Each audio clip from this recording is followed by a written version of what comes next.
लम्हा न्यूज़ की वीडियोस देखने के लिए हमारा चैनल सब्सक्राइब कीजिए और साथ ही बने बेल आइकन पर क्लिक कीजिए।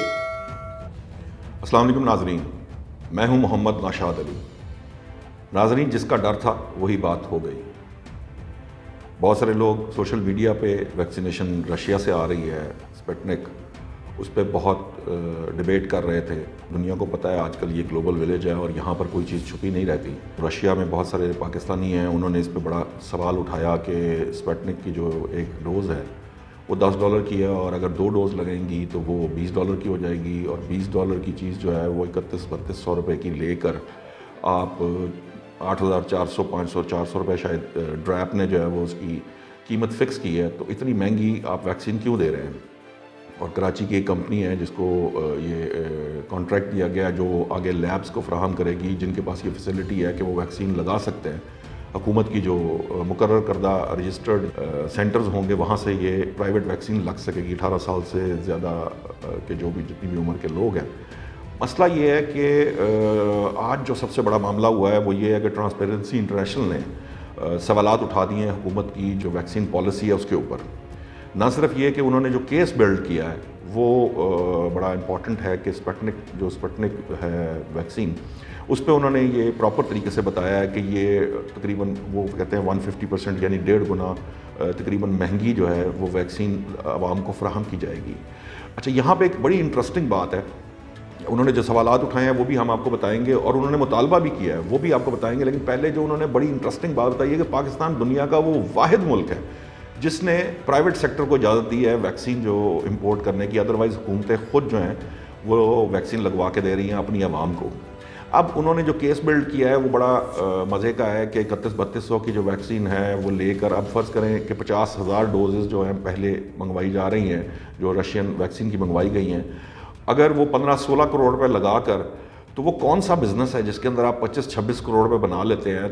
मतलब इतनी ज़्यादा प्रॉफिटेबिलिटी है उसमें। आप ट्रांसपोर्टेशन कॉस्ट लगा लें, आप उसमें डॉक्टर्स का ख़र्चा लगा लें, सारा कुछ भी कर लें, पर अगर वो $10 की है और 2 डोज़ $20 की हैं तो आपको $25 की पड़ जानी चाहिए। और अगर ये नहीं है तो फिर इतनी महंगी वैक्सीन लगाने का कोई तुक नहीं है। अच्छा, मज़े की बात, बड़ी इंटरेस्टिंग बात है, फवाद चौधरी साहब ने उसको जस्टिफाई किया जो हुकूमत की इस वक्त वैक्सीन पॉलिसी है कि जी ये उन लोगों के लिए है जो अफोर्ड करते हैं और जो लाइनों में नहीं लगना चाहते। तो मेरे बड़े दोस्त हैं फवाद साहब, अब नाराज़ भी हो जाते हैं जब थोड़ा सा उनको क्रिटिसाइज़ किया जाए, लेकिन बहरहाल मजबूरी बात यह है कि ये बात आप उस वक्त करते जब आप ओपन मार्केट में ले आते वैक्सीन को और आप ये इजाज़त देते, ना सिर्फ 1-2 कंपनियों को ना देते, फिर ये आप ओपन मार्केट छोड़ देते हैं कि जो चाहे वो वैक्सीन बरामद कर सकता है और जो भी जिस भी प्राइस पे देना चाहता है वो दे देता है। अगर तो ये मोनोपोली ख़त्म करके अगर ये काम किया जाता तो हो सकता है कि इतने सवालात ना उठते।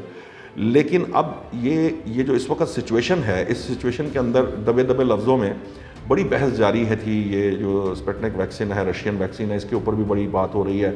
और इसके अलावा लोग अब शहबाज शरीफ साहब को भी याद कर रहे हैं क्योंकि ये भी बड़ी बहस हो रही है कि 2 माह की ताख़ीर वैक्सीन में क्यों की गई। तो नवाज शरीफ का इरा भी याद आ रहा है लोगों को और मुख्तलिफ बैठकों में और टाउन के अंदर ये टॉक ऑफ द टाउन बनी हुई है इस वक्त वैक्सीन जो है। अब मसला ये है कि जो ट्रांसपेरेंसी इंटरनेशनल ने आज जो सवालात उठाए हैं वो बड़े अहम हैं। उसमें सबसे पहला सवाल जो उन्होंने किया है वो ये है, एक तो ये केस बिल्ड कर दिया और उन्होंने कहा है कि ये बताया जाए कि ये किस पॉलिसी के तहत ये हो रहा है। उन्होंने ट्रांसपेरेंसी इंटरनेशनल ने प्रिंसिपल सेक्रेटरी हैं वज़ीर आज़म के आज़म खान, उनको ख़त लिखा है। फिर ये है कि ड्रैप के जो पॉलिसी है उसको उन्होंने कहा है कि ये कैसे हुआ, 2 कंपनियों को इजाज़त दी गई। प्लस ये है जो सवालात उठाए हैं वो बड़े अहम हैं। सबसे पहला सवाल ये है कि जी ये जो भी वैक्सीन दरामद की गई है, टोटल कितनी वैक्सीन पाकिस्तान ने दरामद की है, कहाँ से की है और कौन कौन सी वैक्सीन दरामद की गई है। और फिर ये है कि ये जो वैक्सीन है ये आम आदमी को, कॉमन मैन को कब तक लग जाएगी, यानी हर शहरी को ये वैक्सीनेशन कब तक हो सकेगी। और जो तीसरा बड़ा मेजर सवाल है कि ये जो भी इस वक्त किया जा रहा है वैक्सीन रिलेटेड, क्या ये सारी ट्रांसपेरेंट जो इन्फॉर्मेशन है किसी वेबसाइट पर मौजूद है या नहीं है।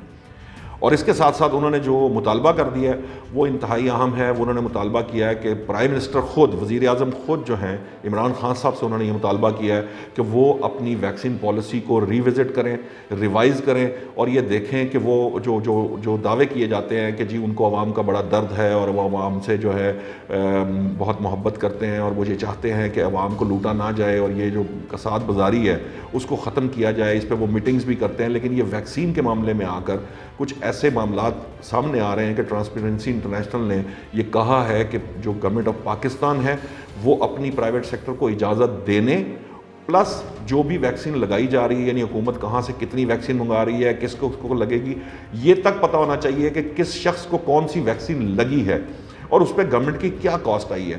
ان سب کے لیے ٹرانسپیرنسی کے لیے ضروری ہے کہ حکومت جو ہے وہ ایک ویب سائٹ بنائے جس پہ یہ انفارمیشن ڈالے، اور پلس مطالبہ ان کا یہ ہے کہ اس پالیسی کو ری وزٹ کیا جائے، اور بہتر یہ ہے کہ پاکستان، یہ جو اعزاز پاکستان کو ملا ہے پہلا ملک بننے کا پرائیویٹ سیکٹر کی درآمد کی اجازت دینے کا، اس کو بھی ختم کیا جائے، اور بیسکلی جس طرح تمام حکومتیں جو ہیں وہ ویکسینیٹ کرا رہی ہیں، اسی طرح سے حکومت پاکستان بھی سرکاری لیول کے اوپر ویکسینیٹ کرائے، اس کو پرائیویٹ سیکٹر کو نہ دے، اور یہ پالیسی جو ہے وہ ری وزٹ کرنے کا ٹرانسپیرنسی انٹرنیشنل نے حکومت سے مطالبہ کر دیا ہے۔